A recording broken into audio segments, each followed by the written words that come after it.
Perkenalkan, nama saya Zoya Novakiropa. Saya dari SMP Negeri 1 Ciamis. Pada kesempatan kali ini saya akan melakukan percakapan pra-observasi terhadap rekan saya, Ibu Tati Nurhayati. Beliau ini adalah guru IPS di SMP Negeri 1 Ciamis. Selamat siang, Ibu. Selamat siang, Bu Zoya. Apa kabarnya nih, Bu? Baik, sebaliknya Bu Zoya bagaimana? Alhamdulillah saya baik, Bu. Mungkin mohon maaf sebelumnya ya, Bu, saya mungkin sedikit menyita waktu Ibu. Saya ingin bercakap-cakap mengenai observasi dalam supervisi akademik yang akan dilakukan di kelas nanti, ya Ibu ya. Iya. Siap Ibu ya? Insya Allah siap. Ya. Nah Ibu, dari percakapan kita kali ini apa sih harapan yang Ibu harapkan dari percakapan kita kali ini? Nah, harapan dari saya mungkin karena ini menyangkut persiapan saya akan supervisi, dan dari percakapan ini mungkin saya akan lebih menyiapkan lagi bahan-bahan apa sih yang harus disiapkan pada saat nanti mau supervisi, sehingga pas di pelaksanaannya mungkin tidak terlalu menjadi beban. Misalnya masalah apa sih yang harus disiapkan ya, tapi setelah ada percakapan ini ya saya lebih mempersiapkan ini harus ini yang dipersiapkan itu mungkin. Ya, jadi mungkin lebih persiapan ya, persiapan supaya lebih lancar pada saat supervisi nanti. Kira-kira kapan akan dilakukan supervisinya? Supervisi sudah dijadwalkan sama bagian kurikulum, di jadwal hari Rabu rencananya ya, tanggal 15 Februari di kelas 9I, insya Allah di jam 1 dulu sesuai dengan jadwal belajar IPS. Jadi tanggal 15 itu akan melakukan supervisi akademik. Materi apa yang akan disajikan? Di supervisi yang kali ini ya, karena di semester 2 kemudian kita sesuai dengan bagian pembahasannya, yaitu tentang perjuangan mempertahankan kemerdekaan Indonesia melalui perjuangan fisik dan perjuangan diplomasi.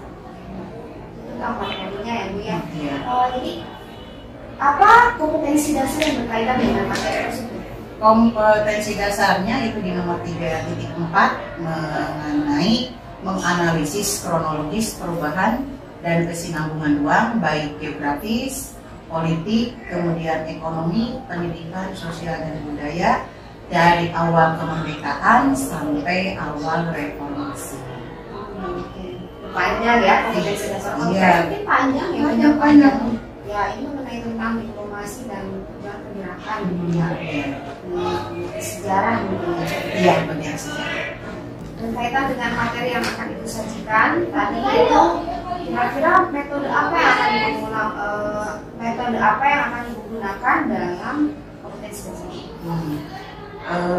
Metode yang akan saya gunakan di materi pembelajaran kali ini yaitu tentang collecting information dan problem solving, di mana nanti anak akan mengumpulkan informasi ya dari tayangan video yang mereka amati, kemudian nanti anak disuruh memecahkan masalah dari perjuangan fisik dan perjuangan diplomasi tersebut.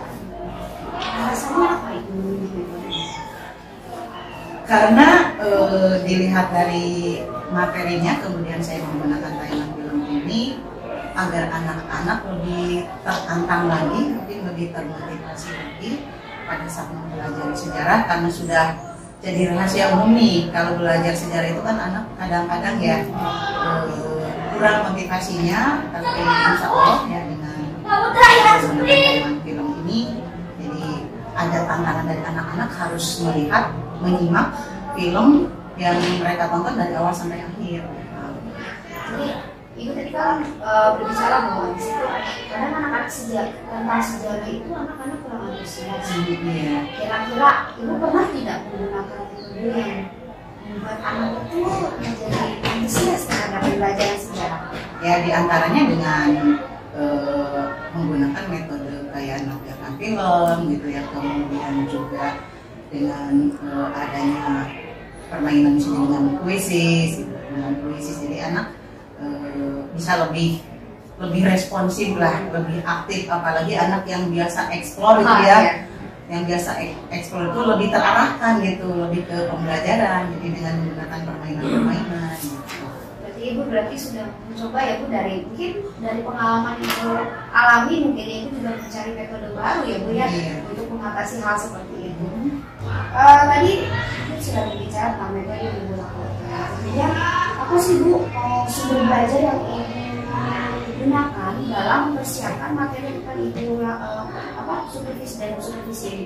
Sumber belajarnya ya yang pertama itu buku sumber siswa ya yang sudah dikasihkan ke siswa, kemudian tentunya pegangan buku, ditambah lagi mungkin dengan tadi tayangan film ya lewat YouTube, kemudian juga yang dibantu dengan internet yang tentunya di sekolah difasilitasi sehingga anak-anak tidak merasa kesulitan pada saat anak harus mencari informasi tentang hal yang menyangkut materi ini, misalnya dari tayangan film.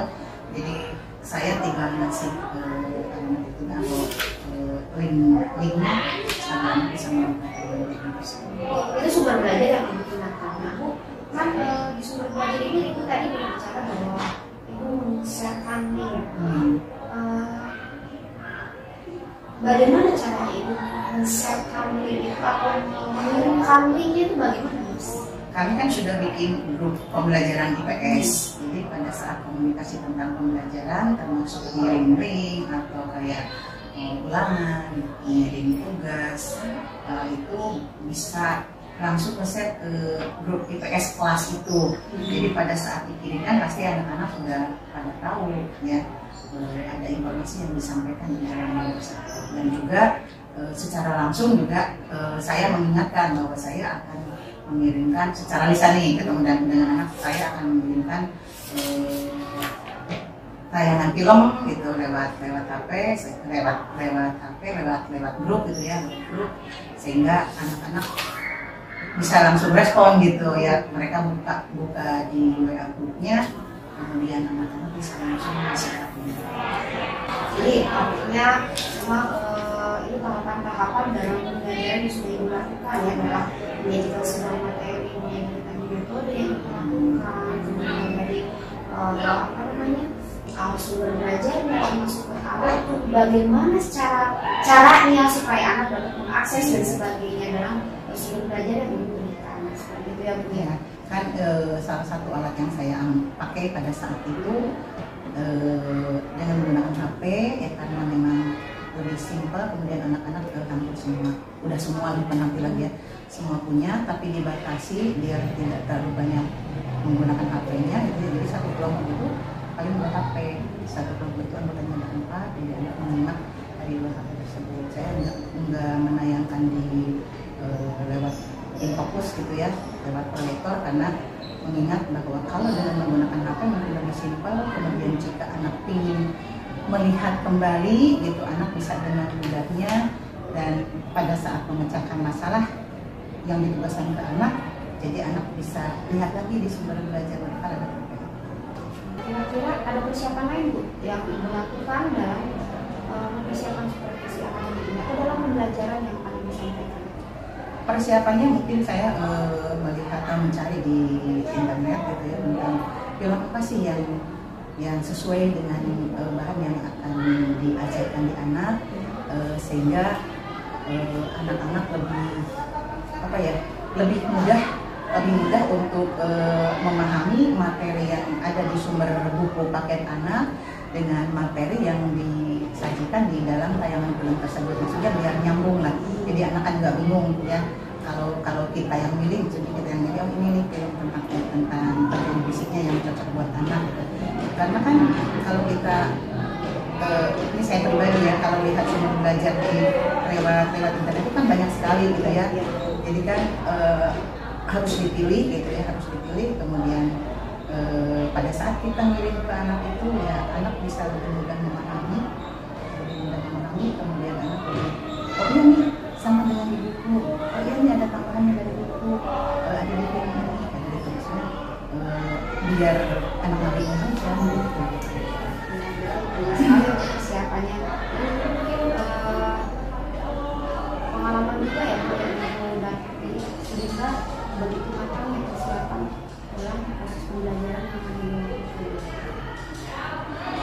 semaksimal mungkin sih.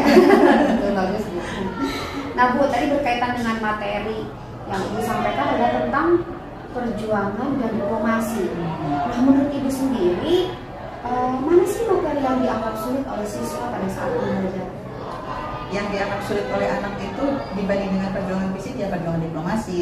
Karena mungkin dilihat dari tayangan, kemudian kajian materi, yang agak sulit di diplomasi itu karena banyak kegiatan perundingan, kemudian ada orang-orang yang terlibat di perundingannya, hasil perundingannya, kemudian waktunya, dan juga mungkin dilihat di dalam tayangan filmnya juga mungkin karena diplomasi ya, jadi nggak begitu kelihatan tantangannya mungkin ke anak gitu ya. Jadi kata anak bilang ya seruan yang di perjuangan fisik katanya dibanding dengan perjuangan diplomasi. Cara Ibu menghadapi permasalahan tersebut seperti apa? Dan saya menguatkan ke anak-anak, apapun materi yang disajikan di dalam pembelajaran itu harus diikuti, kemudian anak harus bisa memotivasi diri, meskipun misalnya lebih seruan yang perjuangan fisik nih, tapi kan perjuangan diplomasi juga harus dipelajari gitu. Karena apa? Karena memang itu target yang harus dicapai di dalam pembelajaran di saat itu. Dan alhamdulillah ya anak bisa memahami, dan alhamdulillah juga di dalam diskusi kelompok anak itu dua-duanya bisa berjalan baik perjuangan fisik maupun diplomasi. Oke, baik. Seru ya Bu perbincangan kita kali ini mengenai materi yang akan Ibu lakukan, Ibu sampaikan terhadap anak. Nah selanjutnya nih Bu, kira-kira kompetensi apa yang akan dimiliki oleh siswa setelah mengikuti pembelajaran yang Ibu lakukan? Ya mudah-mudahan kompetensi yang didapatkan oleh anak itu yang pertama itu ya bisa mengidentifikasi tentang perkembangan bangsa Indonesia baik di bidang politik mungkin yang paling utama. Kemudian yang kedua itu anak agar menyadari bahwa belajar sejarah itu sangat penting ya bagi seluruh bangsa Indonesia agar memiliki jiwa nasionalisme, jiwa patriotisme, kemudian bisa melanjutkan perjuangan bangsa Indonesia di masa sekarang dan masa depan, khususnya bagi para generasi muda. Ini ada sekali tadi kan kompetensi ya Bu ya, kompetensi yang dimiliki oleh anak, artinya bahwa anak harus mampu mempelajari sehingga memahami jelas dari pembelajaran ini. Nah, apa yang perlu mendapat perhatian khusus pada materi kali ini? Pada materi ini yang dijadikan perhatian khusus mungkin ke anak-anak menguatkan mental, maksudnya tidak setiap perjuangan itu harus dengan perjuangan perang ya, kemudian juga berunding, karena mungkin pada saat Indonesia memperjuangkan kemerdekaan ya itu yang harus dilaksanakan, tapi di era sekarang itu perjuangan bangsa Indonesia bukan lagi berlawanan dengan negara lain secara fisik gitu ya, tapi harus dengan pikiran gitu. Jadi agar anak-anak ini bisa cerdas lagi mungkin ya di dalam pembelajaran ini.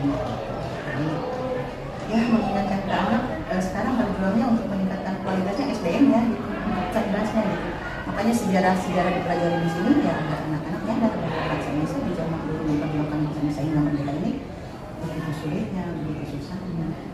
Sekarang dia memiliki kewajiban mereka. Itu yang ditekankan menjadi anak dalam pembelajaran materi pada kali ini ya Bu ya, itu yang ditekankan. Nah Ibu, ini percakapan kita sudah semakin semakin dalam mungkin ya dalam persiapan Ibu untuk melakukan supervisi akademik. Mudah-mudahan dari percakapan kita kali ini Ibu mungkin lebih menguatkan lagi dalam persiapan untuk menghadapi supervisi akademik. Terima kasih banyak Bu Tati, sukses dan lancar supervisi akademik. Amin, sama-sama Bu Surya, sukses juga buat Bu Surya. Selamat siang Ibu. Selamat siang Bu Surya. Sekian mungkin percakapan pra-observasi yang saya lakukan terhadap rekan sejawat saya, Ibu Tati. Terima kasih banyak Ibu karena sudah meluangkan waktunya dan mau bercakap-cakap, melakukan perbincangan mungkin ya dalam hal persiapan untuk ke supervisi akademik. Nah, mungkin nanti kita akan bertemu di pasca observasi, yaitu bagaimana nih cerita dari Bu Tating setelah melakukan supervisi akademik, setelah tadi melalui proses praobservasi, kemudian nanti supervisi akademik. Nah, kita akan melakukan percakapan kembali dengan Bu Tating di pasca observasi. Terima kasih. Wassalamualaikum warahmatullahi wabarakatuh. Terima kasih, Bu.